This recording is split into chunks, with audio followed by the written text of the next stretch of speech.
Mashrafe junior টিভিতে প্রচারিত হওয়ার পূর্বেই সম্পূর্ণ নতুন এপিসোড দেখুন শুধুমাত্র দীপ্ত প্লেতে।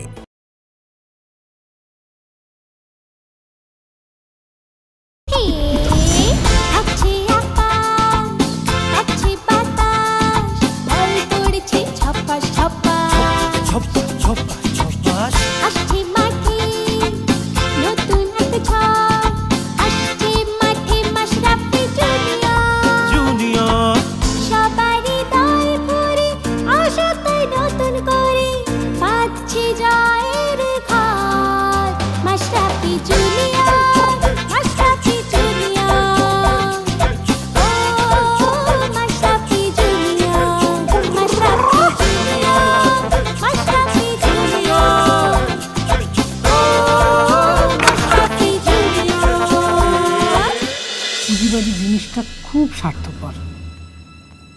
এই যে দেখো, কয়দিন আগেও তোমার আগে পিছে কত লোক ঘুরঘুর করতেছিল, এখন তোমার দুর্দিনে কেউ নাই।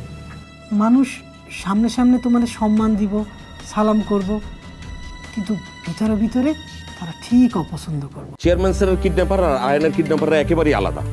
আপনি এত নিশ্চিত কি করে হচ্ছেন?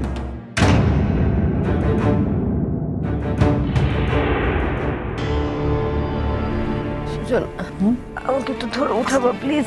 আস্তে পাখি আস্তে, তুমি কিন্তু এখনো অনেক অসুস্থ, সাবধানে, আস্তে আস্তে। তুমি ভেবো না, আমি ঠিক হয়ে যাব। আমাকে সুস্থ হতেই হবে, অন্তত দুটো কাজ করার জন্য আমাকে সুস্থ হতে হবে, নাহলে আমি মরেও শান্তি পাবো না। ইস, মরেও শান্তি পাবো না। আচ্ছা, তোমার এই দুইটা কাজ কি আমার কত? কি? প্রথম কাজ, বাবাকে খুঁজে বের করে তার কাছে মাফ চাওয়া। আমি জানি বাবা আমাকে কোনো দিনও মাফ করবেন। তারপর আমি শেষ চেষ্টাটা করতে চাই। সুজন, শোনো, আমার কথাটা মন দিয়ে শোনো। এই যে চেয়ারম্যান স্যার, মানে শ্বশুর আব্বা তোমার অবশ্যই মাফ করবে। আরে সন্তানটা কেউ মাফ না করে থাকতে পারে? তুমি বাবাকে চেনো না সুজন, আমি চিনি। বাবা আমাকে কোনো দিন মাফ করবে না। তারপরও সবকিছু চিনে যে আমি কিভাবে এত বড় ভুলটা করলাম। কি ভুল করছো তুমি? সেটা তো জানতে হবে না। আচ্ছা আচ্ছা, কও না শুনি। চিন্তা করে দেখো, এই যে তুমি ঘুমের মধ্যে আটকা ডাইকা ওঠো, আমার বুকটার মধ্যে কত কষ্ট হয় তুমি বোঝো? হ্যাঁ, বোঝো? তুমি পারো না তোমার কষ্টগুলো আমার লগে ভাগ করে নিতে? পারো না তুমি? প্লিজ আমাকে জোর করো না। আচ্ছা আচ্ছা, ঠিক আছে, তোমার আমার কিচ্ছু কম লাগবো না। হ্যাঁ, কিচ্ছু কম লাগবো না, কিন্তু এই দ্বিতীয় কাজটা কি ছিল কত? কি? এই কম না আমারে, কও কি? কও। তোমাকে ডিভোর্স দেয়া।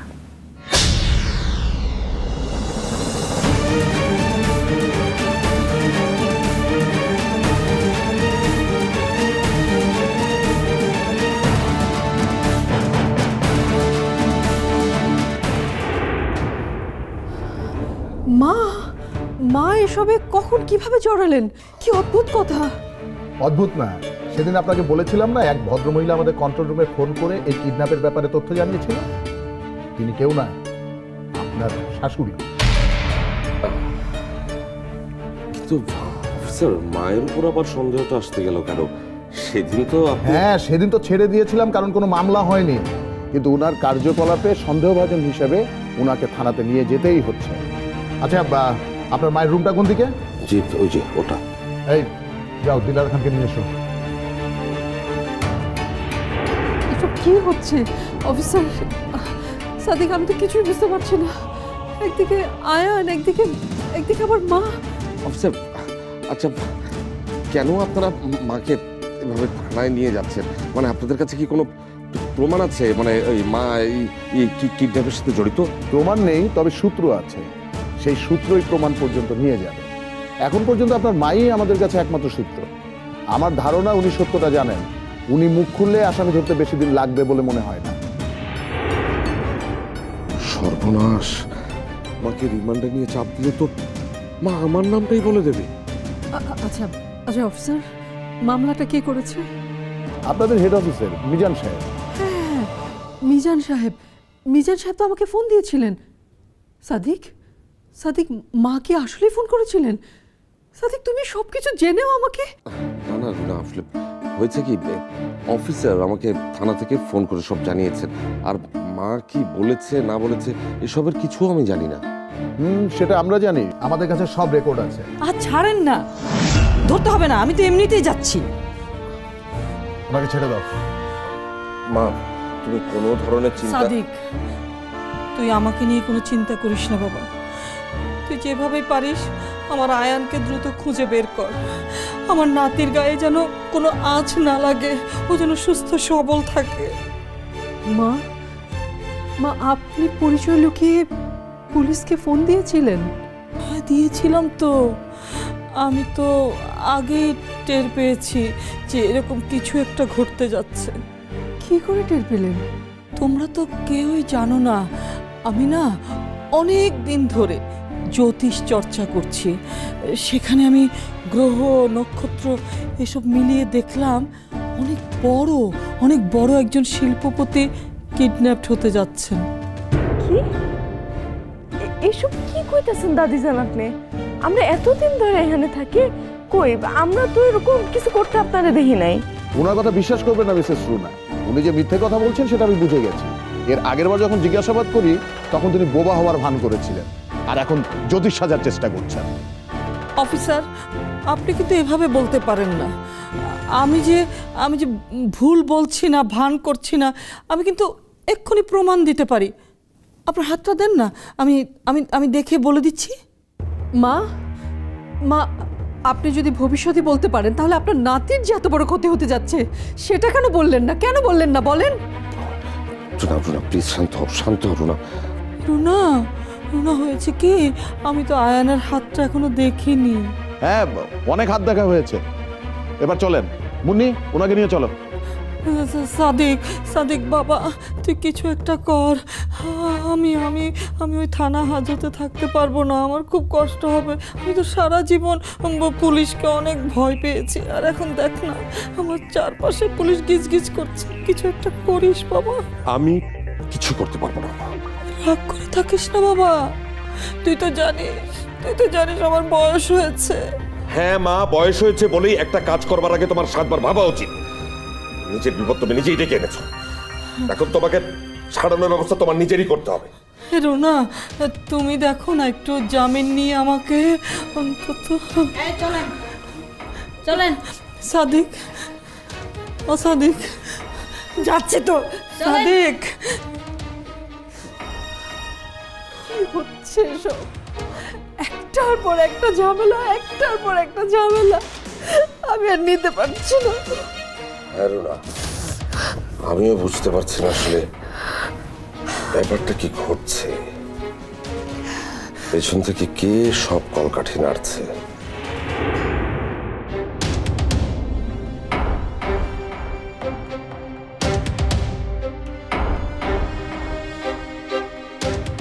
এই এগুলো তুমি কি কইতাছো পাখি? সুজন, আমার পাশে এসে একটু বসো।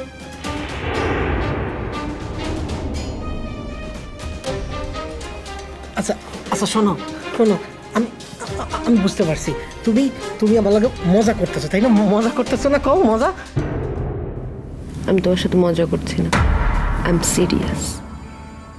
সিরিয়াস? এত কিছু হওয়ার পরও? আচ্ছা তোমার কি মনে হয় না যে আমি কি কোনোভাবেই তোমার যোগ্য না? তুমি না সুজন, আসলে তোমার মতো ভালো মানুষের স্ত্রী হবার যোগ্য আমি না। এগুলো তুমি কি কইতাছো? কও তো কি কইতাছো এগুলো তুমি? জানি সুজন তোমার কষ্ট হচ্ছে শুনে, কিন্তু জানো মা সব সময় বলতেন আমাদের যা নিয়তি সেটা মেনে নেওয়াই আমাদের জীবনের সার্থকতা। ঠিক আছে। আচ্ছা আচ্ছা পাখি, কত কেন কেন হ্যাঁ কেন তোমার মনে হইতেছে যে ডিভোর্সই আমাকে একমাত্র নিয়তি? কেন মনে হইতেছে কও কও? কারণ আমি তোমার সাথে বিয়েটা মন থেকে মেনে নিতে পারিনি, শুধু অভিনয় করি। সত্যি বলতে আসলে আসলে আচ্ছা আচ্ছা চুপ চুপ চুপ চুপ চুপ, পানি পানি পানি পানি দিতেছি তোমার, একটু পানি খাও। নাও নাও একটু পানি খাও, ভালো লাগবে। নাও নাও একটু পানি।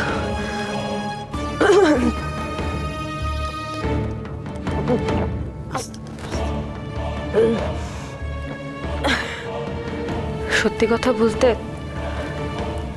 আমাদের মধ্যে অনেক ব্যবধান সুজন।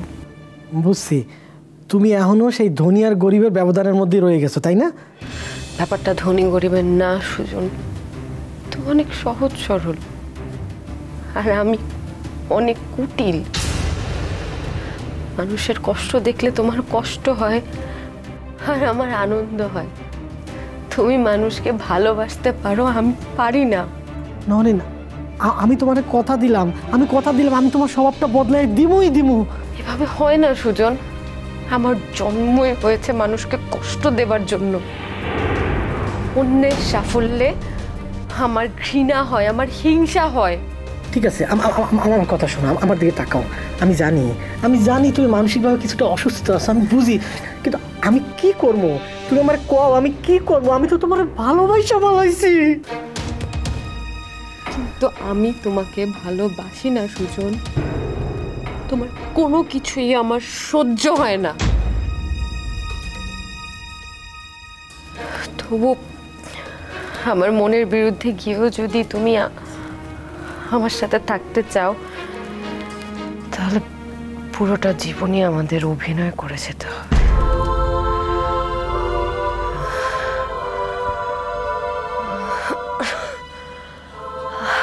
কি হলো? তোমার কি খারাপ লাগতেছে? শ্বাসকষ্ট হচ্ছে হঠাৎ করে। আচ্ছা তুমি শুয়ে পড়ো, শো, ভালো লাগবে। আস্তে আস্তে শুয়ে পড়ো। একটু ঘুমানোর চেষ্টা করো,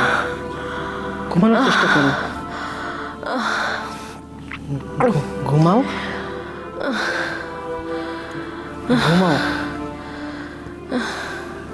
পাখি, ঘুমাও।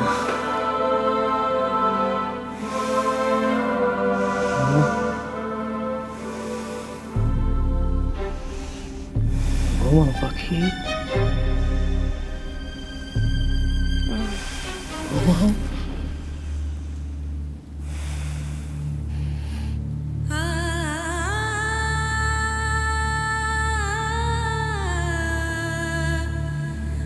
ঠিক আছে, তুমি যদি থাকতে না চাও, আমিও তোমার লাগে জোর করবো না।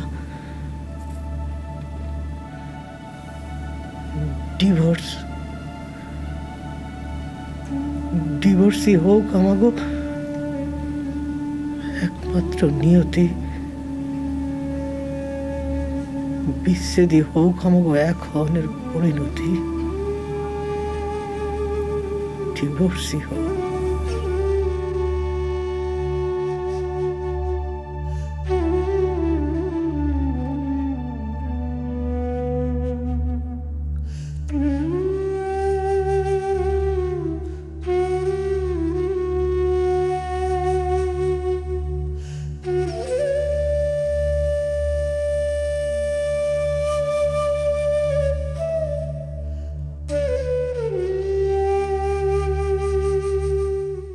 ঠিক আছে মিসেস রুনা, আমি এখন আসি। কতদূর কি হচ্ছে আমি আপনাকে সময় সময় জানাবো। আর চিন্তা করবেন না, আইনের কিচ্ছু হবে না।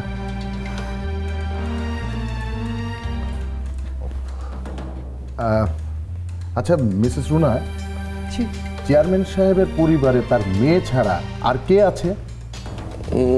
স্যার মেয়ে ছাড়া না, মেয়ে ছাড়া তো আর কেউ নেই। কেন বলুন তো? না, এমন অনেক কেস দেখেছি যে এ ধরনের কিডন্যাপের সঙ্গে পরিবারের লোকজন কোনো না কোনোভাবে যুক্ত থাকে। ও ঠিকই কইছেন, আমগো গ্রামেও এমন একটা ঘটনা ঘটছিল। জমি নিয়ে ঝগড়ার লেগা নিজের বাপে নিজের মেয়ের লোক দিয়ে তুলে নিয়ে গেছিল। এই বাজে কথা রাখতো, এটা গ্রাম নয় শহর। আর নওরিন তো স্যারের কথা মতোই বিয়েটা করেছে, মানে এখানে নওরিনকে সন্দেহ করার কোনো কারণ নেই। আমরা আবার এত সহজে আপনার মতো সন্দেহটা উড়িয়ে দিতে পারি না সাদিক সাহেব। আমি শতভাগ নিশ্চিত ওই ওই শরাফত খানই আমার আয়নকে কিডন্যাপ করিয়েছে। ও হ্যাঁ, শরাফত খানের নাম্বারটা দিন তো। উনি কবে কখন আপনাকে ফোনে হুমকি দিয়েছিল সেটা বলেন, আমরা দেখি কোনো সূত্র পাওয়া যায় কিনা। অফিসার, এই যে এই নাম্বার থেকে আমাকে ফোন দিয়েছে, অনেকবারই ফোন করেছে। সমস্যা নেই, আমরা অন্যভাবেও বের করতে পারবো। আর সাদিক সাহেব, আপনার কাছে এর মধ্যে কিডন্যাপাররা কোনো ফোন করলে আমাকে সাথে সাথে জানাবেন, ঠিক আছে? Sure sure. স্যার, যে নাম্বার থেকে সাদিক সাহেবকে ফোন করা ছিল ওটা টেস্ট করে পাচ্ছি না, মনে হচ্ছে এটা দেশের বাইরের নাম্বার। বুঝতে পেরেছি, ওরা অন্য কোনোভাবে ব্যবহার করেছে।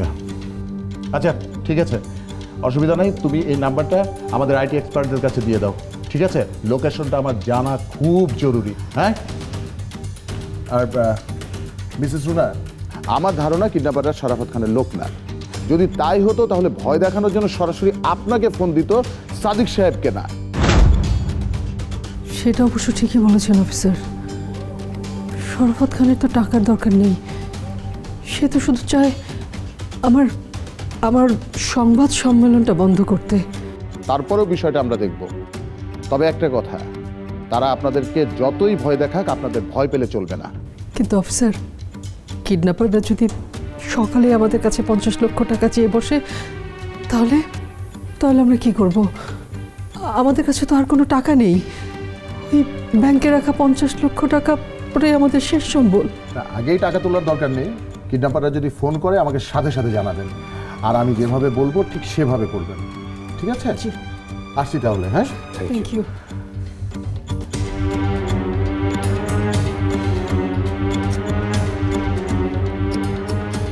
চলো, কাকে কল করছো?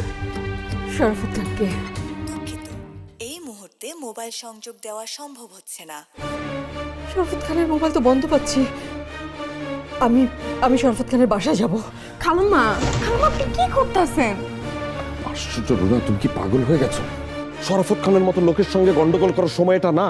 আমি ওনাকে বলবো আয়ানকে নিয়ে থাকলে আয়ানকে ছেড়ে দিতে। দরকার হলে আমি আমার সংবাদ সম্মেলন বাতিল করে দেব, তবু আমি আয়ানের কোনো ক্ষতি হতে দেবো না সাদিক। আমি তো তোমাকে আগেই সতর্ক করেছিলাম, এত বড় পাওয়ারফুল লোকের সাথে তোমার লাগতে যাওয়া ঠিক না। আর তুমি কি করলে? এক গাদা নীতিবাক্য আর দেশপ্রেমের কথা শোনালে। এখন দেখো তোমার এই দেশপ্রেম আয়ানকে ফেরত নিয়ে আসতে পারে কিনা।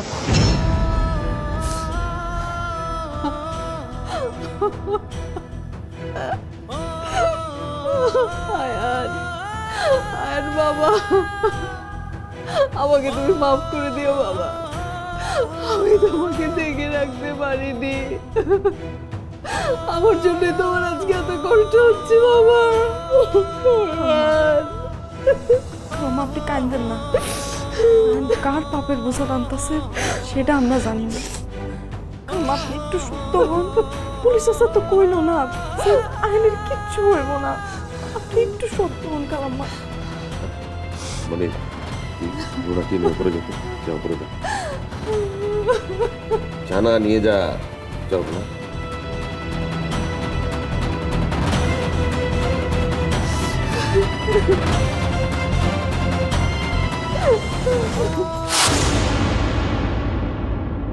কালকের দিনটা আপনার পক্ষে না থাকলে এসব জ্যোতির্বিদ্যা কোনো কাজে আসবে না। কেন? কালকের দিনে কি হবে? আপনাকে কাল আদালতে তুলব, রিমান্ড চাইব। মহামান্য আদালত রিমান্ড মঞ্জুর করলে আমি দেখব আপনার সব ভণ্ডামি কোথায় যায়। ওরা এখন আর কেন ফোন দিচ্ছে না রে মনি, বলতো? তাকে টের পেয়ে গেল যে আমরা পুলিশে খবর দিয়েছি। টের পেয়ে ওরা যদি আয়নের কোনো ক্ষতি করে ফেলে, তাহলে আমি কাকে নিয়ে বাঁচবো? কে আমাকে মামুনি মামুনি বলে ডাকবে?